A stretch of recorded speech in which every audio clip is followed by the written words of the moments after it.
And I mean, yes, you have the Yorick, who's a lot of presence in the side lane, but you know, I feel like the Ahri Lucian, these champions when behind, really going to struggle to make an impact. Right. So Dplus have enabled themselves to be able to have a good time here. Now Lucid is looking for a potential dive. I mean, Oner is down here, so got to be very careful. You got to make this happen quickly. But Keria gets tower aggro and nearly dies. The Q comes through. It's first blood for the Varus, and they do get Keria. But we are going to see, yeah, Oner just force them back. And meanwhile, up in the top side, looks like Doran's in a bit of trouble here, trying to just dash away and flash as well. So he gets away with his life, but not looking good up there. Yeah, he gets locked in the cage. Down. Meanwhile, they're going aggressive on a smash, who's getting quite low, but maybe it was a bait all along. Keria's down, the bubble hits Peyz, and he has to bubble himself. The spear, the spear. Oh, there it is, Lucid says, I'm here to play now. Snipes him with it. And you know, I had a lot of praise before for Keria for finding the angle under the tower, for punishing the dive. This was just him going aggressive. Back. So Bot's probably the best. Yeah. I mean, they should know he's down here. Instead, they're just going to try to clear a ward in the river and pay for it. I really don't know why they did that.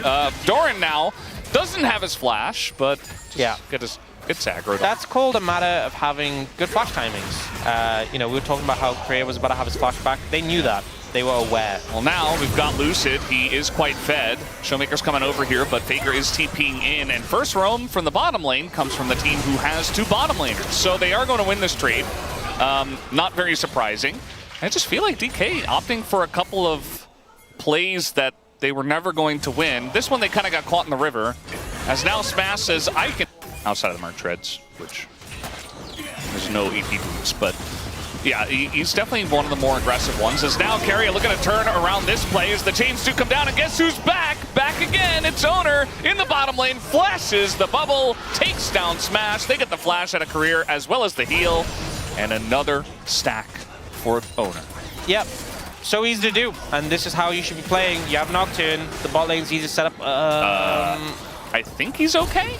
Actually, he might even kill it. Yeah, he's just going to kill Keria. Baited, I suppose. Yep.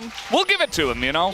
Has the barrier in the bag, turns around, finds the Nami as well, and now you have a 4-1 Varus. I want to remind you, they were winning bot lane. Dplus. They were crushing. Dplus were winning bot lane. How quickly that has turned around. Uh-oh. Well, Lucid does have his flash. He might have to use it here. As the flash comes in for Faker first, as he does put up the shield, gets feared, and now is going to flash over the wall. As ShowMaker does come over to try to help out. The charm does hit onto Keria. There's a very nice bubble going to catch too. ShowMaker trying to keep them around, but he doesn't have his charm. As now Pantheon's joining out, and they turned on him. And Faker says, I will take that 1-for-1 every day of the week. Oh man, the ult from Lucid just didn't even trade. It looks like T1 finally. They overstep. This is a chance for Dplus to punish. And you're like, hey, Dplus gonna get some momentum back in the game. And then Lucid flies in and it's a 1-for-1. It's like, well... Gunblade finish. Doran wants the aggressive trade, even with the Maiden up here. The cage is there, but the shovel gonna help out. Flashes for both. As Doran, couple downs. She was healing quite a lot, but now he's kind of on the opposite side. The Q does miss. The Shuriken is not there. Now Doran is taking way too much damage. And Siwoo just survives through it all and takes the kill. Yeah, just a step too far. You know, the healing that was coming in from Siwoo, the constant damage that was coming through from various sources, trickling Doran down. And I think it was one of those plays where it's like, you've already gone a step too far. You're a bit too deep. No way getting disrupting quite well. Knocking the piercing arrow, disrupting it from Peyz. Then this, just baited by the barrier. Yeah. Peyz on an assassin, like, yeah. Sundered Sky, that's a good looking item. Scout Slingshot, whenever I see that item, I'm like, oh. Wow. It just What does that even do? Okay, this time the Gunblade and no cage, so maybe Siwoo, yeah, he's gonna get stunned up, and I think he's got it here. Nope, one more auto, and there it is. Doran Redemption extends it and picks up the kill. Not Redemption the item, but like Redemption from his previous attempt, yeah. He had Gunblade, not Redemption. That was, yeah. Yeah. Thanks for the clarification. Yeah, Scout Slingshot just looks so useless. Unintimidating. I mean, it doesn't feel like it does a whole lot anyway, as Keria's just dead. Trying to trade here once again, getting baited into it. You know, they have Lucid, and they say, maybe we can take this. Well, your Nami's not going to survive.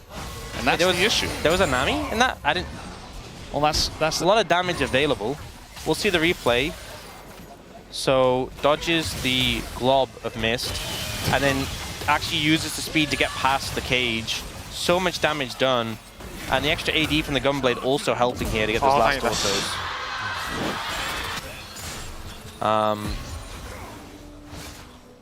Looks like they want to go for a turn as Chains into Nocturne Ultimate into Dead. Speaking of exploding people. Where have we seen this before? Yeah. I swear I know that play from somewhere.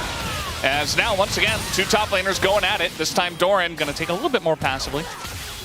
Yeah, kind of a more defensive ult there, so forces Siwoo away, but not really able to chase for the kill with the Maiden right on top of him.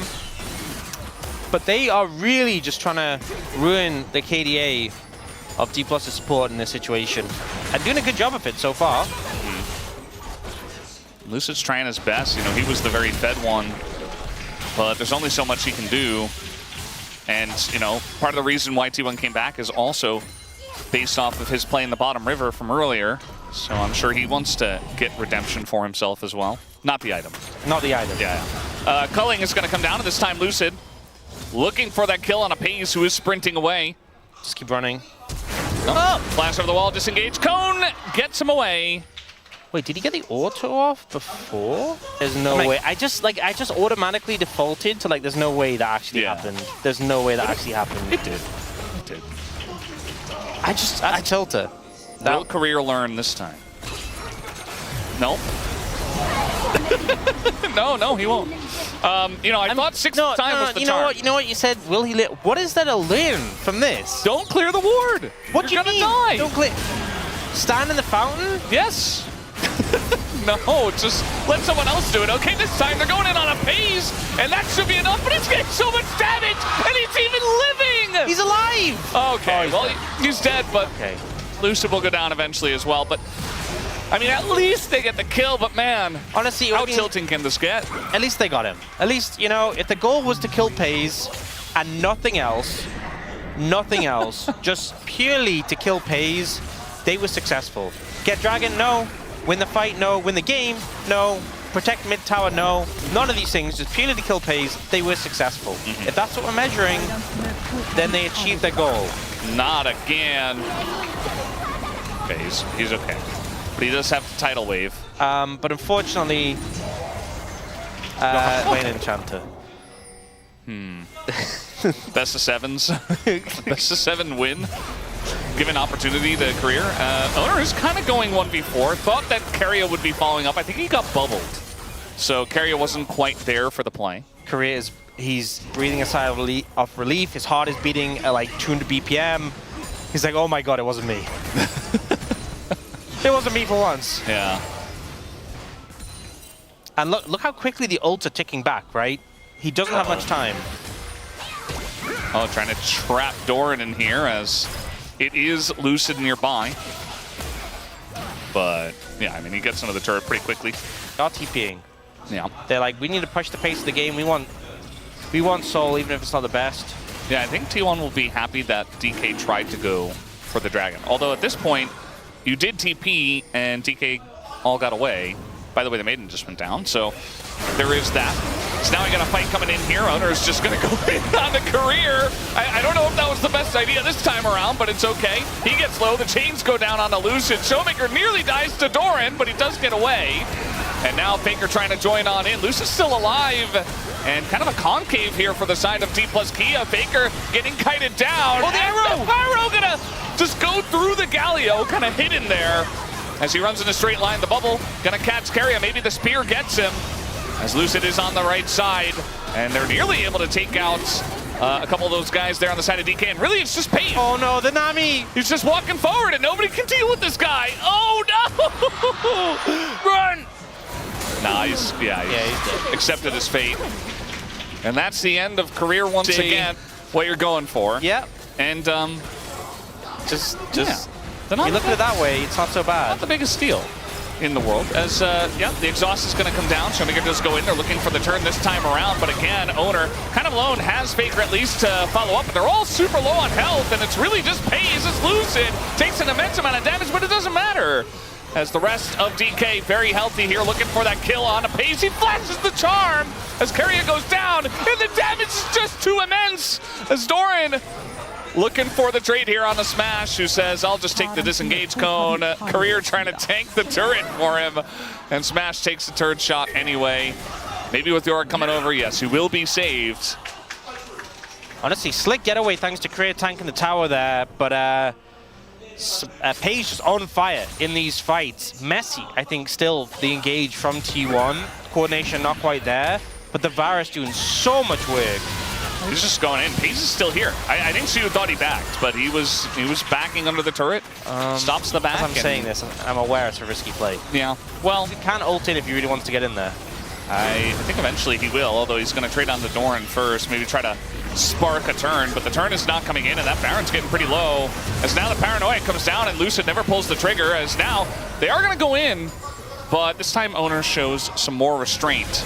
Charm is down, Spirit Rush also is down. Keria looking at the front line, they're going to take it slow this time, and I think that's for the best, as eventually Lucid should go down, not quite though. Does walk it off, has GA as well.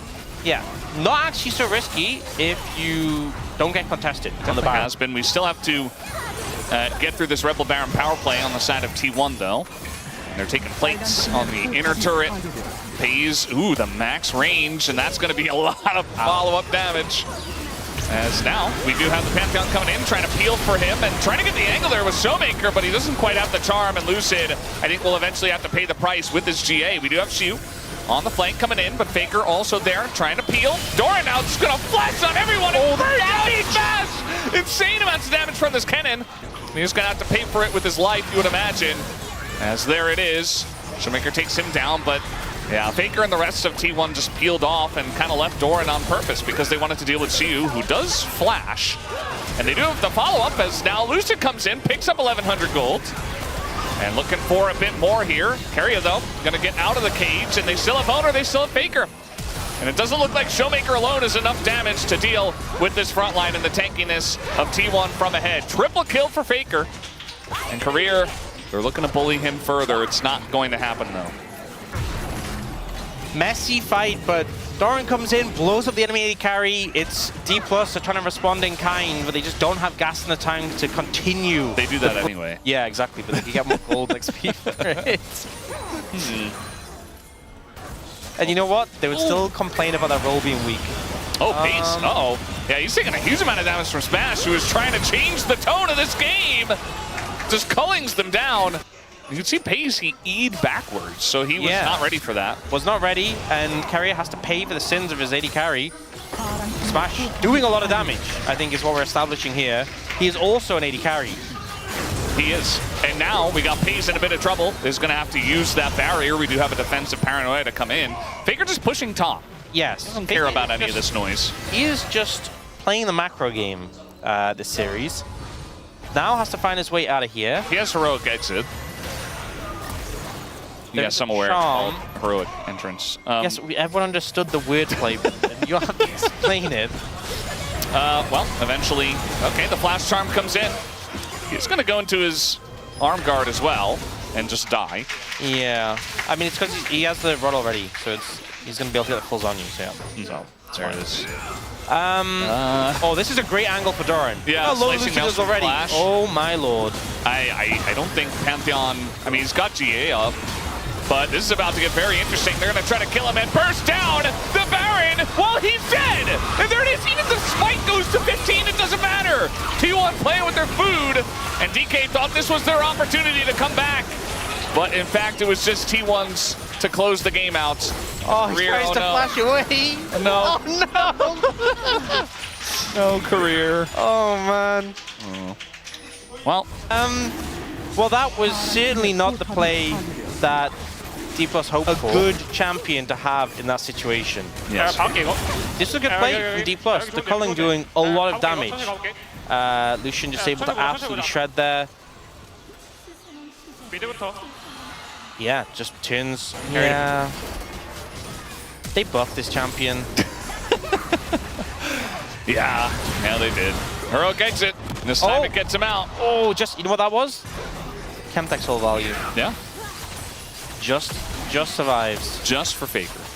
I like how they show it right there, like while below 50% health. Yes, that is the way it works. And now we got TP coming in from Faker.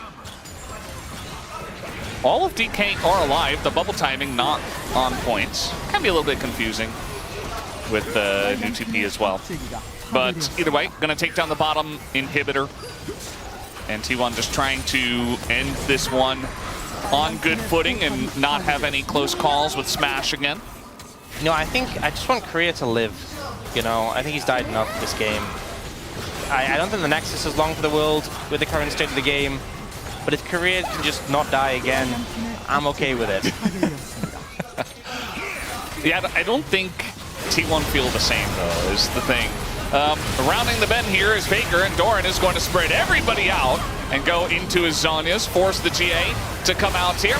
They do get the kill. Oner is pretty low, but eventually he goes to his own GA. And I think this is just the final death throw. No, Keria, please! Did again! They didn't have to do that, but we do know that Faker will always do that. Oh, how many? He takes him out for the 9th time in this game. No, it's only 9, it's not 10. You can get double digits. And that's the end. That's the end of the series. T1 just crushed them in 3.